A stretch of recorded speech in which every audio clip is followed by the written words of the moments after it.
Hello everyone, কেমন আছেন সবাই? আজ আমরা এক্সপ্লেন করব 2011 সালে মুক্তি পাওয়া সিনেমা রিয়েল স্টিল নিয়ে। একটি ভাঙা রোবট থেকে কিভাবে সে বিশ্বের সবচেয়ে শক্তিশালী ফাইটার রোবটে পরিণত হলো। চলুন তাহলে শুরু করা যাক। এই ছবির শুরুর দিকে আমরা দেখতে পাই একটি ছোট্ট ছেলে ধীরে ধীরে মাটির নিচে জমে থাকা আবর্জনা সরাচ্ছিল। হঠাৎ সে অবাক হয়ে দেখল একটি পুরনো ভাঙাচোরা রোবট। সে থামেনি, চেষ্টা চালিয়ে যেতে থাকে। অবশেষে পুরো রোবটটি মাটির নিচ থেকে বের করে আনে। ছেলেটি আনন্দে খুশি হয়ে যায়। রোবটটিকে সে তার বাসায় নিয়ে আসে। বাসায় ফিরে সে রোবটটিতে চার্জও দেয়। এত বছর মাটির নিচে থাকার পরেও রোবটটি আবার চালু হয়ে যায়। এটা দেখে তার বাবা চার্লিও অবাক হয়ে যায়। ছেলেটি রোবটটিকে পরিষ্কার করতে গিয়ে দেখে এর বুকে একটি নাম লেখা, অ্যাটম। এটি রোবটটির নাম। এরপর সে তার বাবাকে অনুরোধ করতে থাকে এই রোবটটিকে নিয়ে যেন তারা ফাইটিং প্রতিযোগিতায় অংশ নেয়। কিন্তু তার বাবা প্রথমে রাজি হয় না, কারণ এটা শুধু একটা পুরনো ট্রেনিং রোবট। এই রোবটটিতে রিমোট এবং শ্যাডো মোড দুটাতেই কাজ করে চালানো যেত। কিন্তু ছেলেটি বুঝতে পারে অ্যাটম সাধারণ কোনো রোবট নয়। তার চোখে যেন বুদ্ধি, অনুভূতি সব কিছুই আছে। পরের দিন সকালে বাবা ঘুম থেকে উঠে দেখে ছেলেটি অ্যাটমকে বক্সিং শেখাচ্ছে। নাসরবান্দা ছেলের জেদ দেখে অবশেষে বাবা রাজি হলো। সে ভাবে একবার বাস্তব লড়াইয়ে নামলে এই সেকেন্ড জেনারেশন রোবট যখন হারবে তখন ছেলের আগ্রহ নিজে থেকেই শেষ হয়ে যাবে। তারা প্রতিযোগিতায় অংশ নেয়। শুরুতে তাদের অবস্থা খুবই শোচনীয় ছিল, কিন্তু ছেলেটি হাল ছাড়েনি। দ্বিতীয় রাউন্ডে ছেলেটির বাবা নির্দেশনা দিতে থাকে। এর ফলে অ্যাটম প্রতিপক্ষের আক্রমণ এড়িয়ে যেতে থাকে। বাবা তার ছেলেকে নির্দেশনা দিতে থাকে, এখন আপারকাট মারো। এবার অ্যাটম সেই আঘাতে প্রতিপক্ষের রোবট একেবারে বিকল হয়ে যায়। এভাবে তারা প্রথম ম্যাচ খুব সহজেই জিতে যায়। উপস্থিত দর্শকরাও এই ম্যাচটি উপভোগ করে। আর অন্যদিকে চার্লি আর তার ছেলেও ম্যাচটি জিতে খুব এক্সাইটেড ছিল এবং পুরস্কার হিসেবে অনেকগুলো টাকা তারা জিতে নেয়। ঠিক তখনই এক এজেন্ট সেখানে এসে তাদের এই বড় প্রতিযোগিতার অংশ নেওয়ার প্রস্তাব দেয়। বাড়িতে ফিরে ছেলেটি আনন্দে গান চালিয়ে নাচতে থাকে এবং শ্যাডো মোড অন করা থাকার কারণে অ্যাটমও তাদের সাথে নাচতে শুরু করে।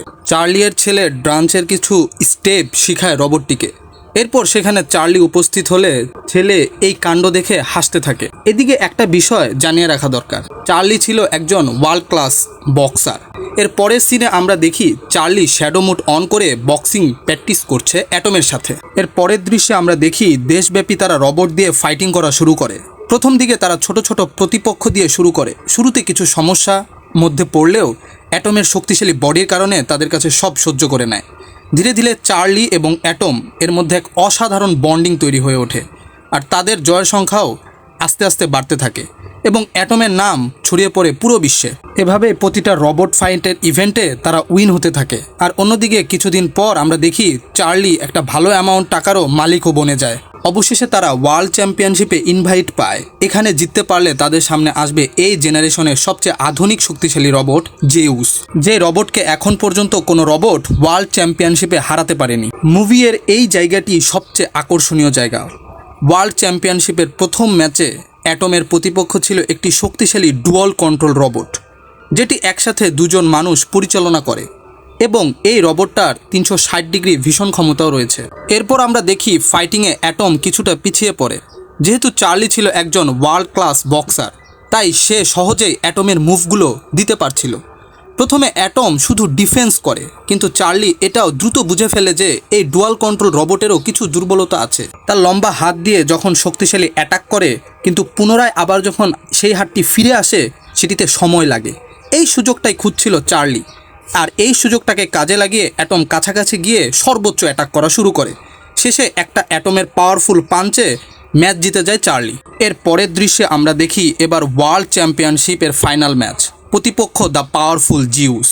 এবার বলে রাখা ভালো, সে ছিল এই সময়কার সবচেয়ে পাওয়ারফুল ফাইটিং রোবট, যে রোবটটিকে এখন পর্যন্ত কোনো ফাইটিং রোবটই হারাতে পারেনি। ফাইটিংয়ের শুরুতে জেউস এর এক ঘুষিতে অ্যাটমকে মাটিতে ফেলে দেয়। সবাই ভাবে এখানে গেম শেষ, আসলে না, গেম তখন মাত্র শুরু। কিন্তু চার্লির ডাক শোনার পর অ্যাটম আবার উঠে দাঁড়ায়। আবার জেউসকে ঘুষি মারার পর সে আবারও পড়ে যায়।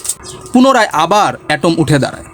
সুপারফাস্ট এবং 5th জেনারেশনের পাওয়ারফুল রোবটের কাছে আসলে অ্যাটমের মতো সেকেন্ড জেনারেশনের রোবট কিছুই না।